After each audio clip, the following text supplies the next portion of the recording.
Pozdrav ljudi, dobrodošli u Joci novi video i kao što ste mogli skužiti u opisu danas radimo ljetnu, proljetnu salatu.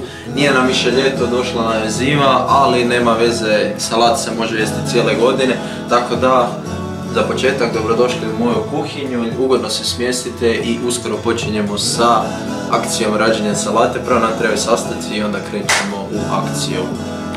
Evo nas kod frižidera i vadimo sastojke. Čeri rajčice, mandovilac,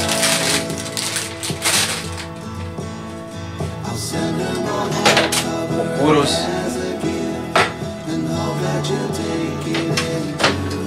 tunjevina, preporučam Evo tunjevinu umjesto Rio Mare tunjevinu, ovo je ipak naša jadranska tuna. Onda mozzarella, onda zatim mrkva, crvena paprika, može i žuta, zelena, koju god vi želite.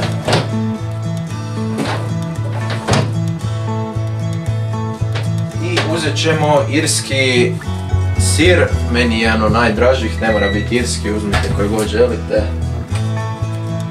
Ribanac.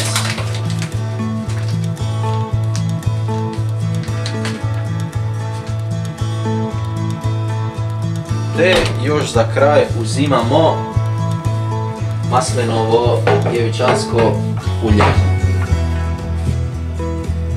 To je to što se tiče namirnica, samo da uzmem dasku. Evo nas i krećemo sa pripremom.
kao što ste vidjeli, salata je gotova, trebalo mi je negdje oko 10 minuta da je napravim.